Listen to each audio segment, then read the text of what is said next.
সম্ভাবনা রেখা কাকে বলে, উৎপাদন সম্ভাবনা রেখার চিত্রটা কিভাবে আঁকতে হয় আমরা সেটাই দেখব। তাহলে উৎপাদন সম্ভাবনা রেখা মানে কি? উৎপাদন সম্ভাবনা রেখা এটাকে আমরা বলি প্রোডাকশন পসিবিলিটি কার্ভ বা পিপিসি রেখা। তাহলে উৎপাদন সম্ভাবনা রেখা কাকে বলে? উৎপাদন সম্ভাবনা রেখা এমন একটি রেখা যে রেখার প্রত্যেকটি বিন্দুতে উৎপাদনের সম্ভাবনা নির্দেশ করে। তাহলে এটাও লিখে ফেলি করে। তাহলে উৎপাদন সম্ভাবনা রেখা এমন একটি রেখা যে রেখার প্রত্যেকটি বিন্দুতে উৎপাদনের সম্ভাবনা নির্দেশ করে। তাহলে এখানে একটা সূচি দেওয়া আছে, এক্স দ্রব্য ওয়াই দ্রব্য। এক্স দ্রব্য 50, 40, 20, 0 আর ওয়াই দ্রব্য 0, 20, 40, 50। তার মানে এক্স দ্রব্য আর ওয়াই দ্রব্য। ধরো তোমার একটা জমি আছে, এই জমির মধ্যে তুমি এক্স দ্রব্য উৎপাদন করবা না ওয়াই দ্রব্য উৎপাদন করবা। ধরো এটাকে আমরা যদি বলি ধান, এটাকে যদি বলি পাট, তাহলে আমরা যদি ধান উৎপাদন করি তাহলে পাট উৎপাদন করা যাবে না, আর পাট উৎপাদন করলে ধান উৎপাদন করা যাবে না, এমন একটা বিষয়। এখন আমরা যদি এটাকে চিন্তা করি যে কম বেশি করে বা পুরাটাই ধান বা পুরাটাই পাট এরকম যদি করি, তাহলে দেখো আমরা যদি ধান 50 মন করি তাহলে পাট হবে 0 এই জমিতে। আর যদি ধান 50 মন কমায় 40 মন করি তাহলে পাট হবে 20 মন। তার মানে আমরা পাট অল্প পাইতেছি, ধান বেশি পাইতেছি। তুমি যদি ধান আরো কমায় দাও 20 মন তাহলে পাট আমরা পাই 40 মন। আর যদি শুধু তুমি পাটই করবা, তুমি ধান করবাই না, তাহলে 50 মন পাট করতে পারবা, সেক্ষেত্রে ধান হবে 0। এইরকম একটা ব্যাপার এখানে। এখন এই জিনিসটা আমরা চিত্রের মাধ্যমে বিশ্লেষণ করবো কিভাবে। আমরা প্রথমে একটা গ্রাফ নিব, গ্রাফের মধ্যে লম্ব অক্ষ ভূমি অক্ষ। লম্ব অক্ষে ধান বা পাট বা ভূমি অক্ষে ধান বা পাট যেটাই ধরো, এখানে আগে শূন্য দিতে হবে।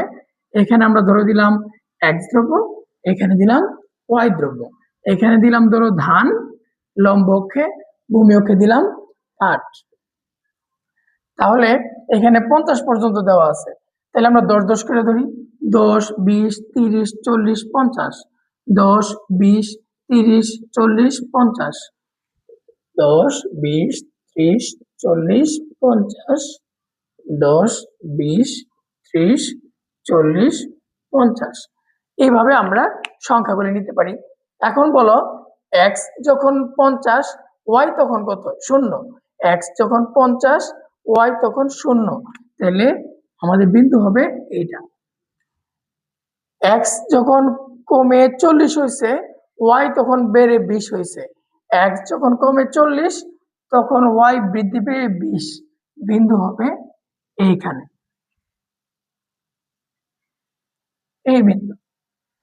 x যখন আরো হ্রাস পেয়ে 20 হয়েছে তখন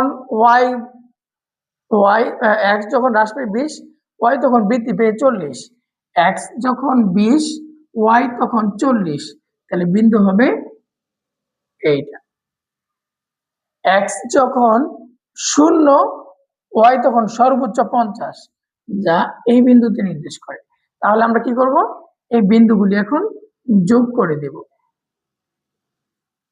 এই বিন্দুগুলি আমরা যোগ করে দিব, তাহলে এ বি সি ডি, তাহলে এই 4টা বিন্দু আমরা যোগ করে দিলাম। এই রেখাটাকে আমরা বলি পিপিসি রেখা। পিপিসি রেখা, পিপিসির ফুল মিনিং কি? প্রোডাকশন পসিবিলিটি কার্ভ, উৎপাদন সম্ভাবনা রেখা। তাহলে এই রেখা থেকে কি কি প্রশ্ন আসতে পারে স্যার? এরকম আসতে পারে যে যদি x 50 হয়, y ও 50 হয়, তাহলে বিন্দু কোন মানে কেমন হবে উৎপাদন? যদি x ও 50 হয়, y ও যদি 50 হয়, তাহলে বিন্দু এর বাইরে চলে যাবে। আর যদি এমন হয় x দ্রব্য 20 একক, y দ্রব্য 20 একক, তাহলে 40 একক এই বিন্দুতে হবে। তাহলে আমরা একটু দেখি, যদি x ইকুয়াল 50 এবং y ইকুয়াল 50 হয়, তাহলে বিন্দু কোনটা হবে?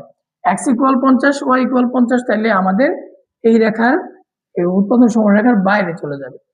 এই বাইরেটার নাম দিয়ে আমরা ABCD, এটা ধরো ই নাম্বার দিলাম। তাহলে ই বিন্দু হচ্ছে অ অর্জনযোগ্য অঞ্চল, অর্জনযোগ্য অঞ্চল। আর যদি আমরা দেখি x সমান সমান 20, y সমান সমান 20, তাহলে কেমন হবে? x ও 20, y ও 20, তাহলে বিন্দু হবে এটা। এটার নাম দিই আমরা f বিন্দু। f বিন্দু মানে নাম হচ্ছে কি অপূরণীয় অঞ্চল। তার মানে এখানে যদি তুমি উৎপাদন করো তাহলে তোমার উৎপাদনের আরো বাড়তি থাকে, আর যদি আমরা এখানে উৎপাদন করতে চাই তাহলে আমাদের আরো ঘাটতি থাকে।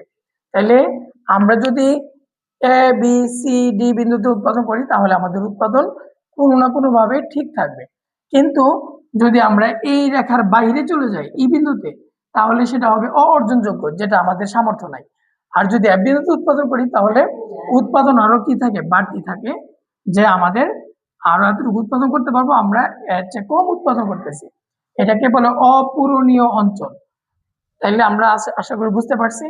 এইরকম যদি প্রশ্ন আসে আশা করি তোমরা পারবা, এখানে যে কোনো প্রশ্ন আসতে পারে, তোমরা আশা করি দিতে পারবা।